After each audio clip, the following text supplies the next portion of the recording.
আজকের ভিডিওতে খুব কুইক একটা রেমেডিস আপনাদেরকে শেয়ার করব, যেটা আসলে ফলো করলে আপনাদের ওই ঘর সংক্রান্ত অর্থাৎ ওই হাউস সংক্রান্ত যে প্রবলেমগুলো আছে, কোনো জেমস্টোন ছাড়াই, কোনো স্পেসিফিক রিচুয়ালস ছাড়াই আপনি ওই ঘরের সমস্যা ঠিক করতে পারবেন। It's super easy.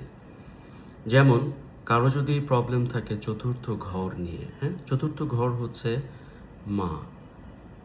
সো যাদের মা জীবিত আছে তাদেরকে বেশি বেশি সেবা করেন, মার প্রতি যত্নবান হন, তাহলে চতুর্থ ঘর রিলেটেড যে প্রবলেমগুলো আছে, যারা গাড়ি বাড়ি কিংবা ধন দৌলত অর্থাৎ ফিক্সড প্রপার্টির উপরে জোরদার দিতে চাচ্ছেন, যারা এগুলো নিয়ে আসলে খুব প্রবলেম ফেস করতেছেন, জেমস ইউজ করতে পারলে ভালো। কিন্তু যদি কারো সামর্থ্য না থাকে, জেমস্টোনের জন্য যদি বাজেট না থাকে, তাহলে বেশি বেশি করে আপনার মা যদি জীবিত থাকে ওনার সেবা করুন, ওনার দেখভাল করুন, তাহলে আপনার ফোর্থ হাউস অ্যাক্টিভেটেড হবে এবং পাওয়ারফুল হবে। আচ্ছা, যাদের আসলে ব্যবসা বাণিজ্যে আসলে সমস্যা লেগেই থাকে, যারা ব্যবসা বাণিজ্যে আসলে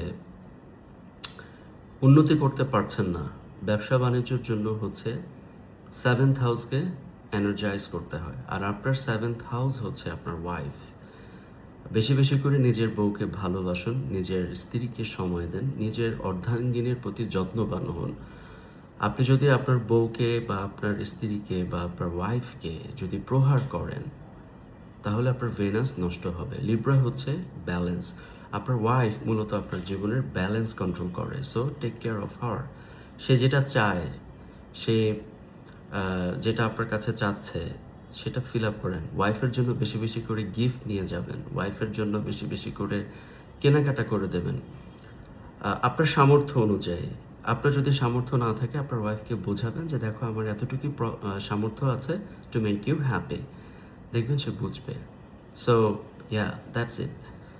যারা নিজের ভাগ্যকে আসলে পরিবর্তন করতে চান, অর্থাৎ নাইন্থ হাউস, অর্থাৎ নাইন্থ হাউস মূলত হচ্ছে ধর্ম, কর্ম, ভাগ্য, এগুলো কন্ট্রোল করে।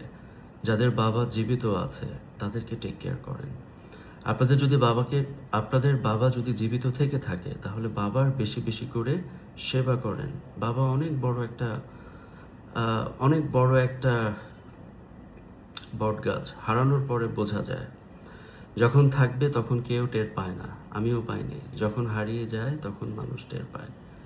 সো যদি বাবা বেঁচে থাকে, অর্থাৎ যাদের মনে করে থাকেন যে আমার ভাগ্যটা খারাপ, ভাগ্যকে এনার্জাইজ করবেন, তাহলে নিজের যে জীবিত বাবা আছে তার সেবা করেন, তার টেক কেয়ার করেন, তার দেখভাল করেন। আপনার নাইন্থ হাউস অনেক স্ট্রং হবে, অনেক।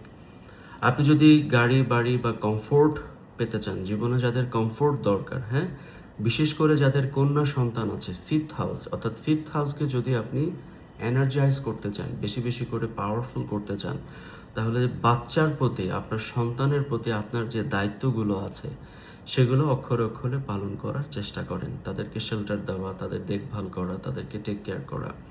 দেখেন, অ্যাস্ট্রোলজিতে প্রতিটা জিনিসই আসলে কি, প্রতিটা জিনিসই আপনার জীবনকে অ্যাসপেক্ট করবে, ইনফ্লুয়েন্স করবে, এবং প্রতিটা ঘর হচ্ছে ওই জিনিসগুলোকে ইনফ্লুয়েন্স করে। সুতরাং মা, বাবা, বউ, বাচ্চা, নিজের এইদেরকে যখন আপনি বেশি বেশি করে টেক কেয়ার করবেন, তাদেরকে দেখভাল করবেন, তাহলে আপনার ওই হাউসগুলো অ্যাক্টিভেটেড হবে এবং ওই হাউসের যে প্রবলেমগুলো আছে সেগুলো সৃষ্টিকর্তার কৃপায় ইনশাল্লাহ কেটে যাবে। Without gemstone, without specific rituals, you can follow this simple method যেটা আপনার এখন আছে। আর যদি যাদের বাবা নেই, তারা কি করবে? বাবার সমতুল্য যারা আছে তাদেরকে সম্মান করেন। যাদের মা নেই, আপনার মার সমতুল্য যারা আছে, খালা, ফুফু, ওনারা যারা আছে তাদেরকে সম্মান করেন, তাদেরকে টেক কেয়ার করেন। আর যাদের বউ নেই, গার্লফ্রেন্ড না প্লিজ, যাদের বউ নেই বিয়ে করার চেষ্টা করেন হালালভাবে। যাদের বাচ্চা কাচ্চা হয় না, অন্যের বাচ্চার প্রতি একটু সদয় হন। বিশেষ করে যারা সমাজে নিম্নবিত্ত মানুষ আছে, তাদের বাচ্চা কাচ্চার প্রতি কিছু দান সদকা করেন, তাহলে কাজ করবে। এবং যদি বিবাহিত হয়ে থাকেন, বেবি নেওয়ার চেষ্টা করেন। আর যদি বিয়ে না করে থাকেন, বিয়ে করার চেষ্টা করেন। জি, ধন্যবাদ। ভালো থাকবেন। দেখা হবে নেক্সট ভিডিওতে। অ্যাস্ট্রোলজি সংক্রান্ত যত ধরনের হিডেন নলেজ আছে সেগুলো জানতে অবশ্যই আমার সাথে থাকুন। মুসা হোসেনের সাথে থাকুন। 360 রিয়েল অ্যাস্ট্রোলজিতে থাকুন। অ্যাস্ট্রোলজি একটা মহাজাগতিক জ্ঞান, এটা রাজাদের জ্ঞান। এটা করে আপনি আপনার জীবনকে সুন্দর করতে পারেন। প্রকৃতপক্ষে রেমেডিস এবং গাইডলাইনকে ফলো করে। ভালো থাকবেন। দেখা হবে নেক্সট ভিডিওতে আরেকটা হিডেন নলেজ নিয়ে। ধন্যবাদ।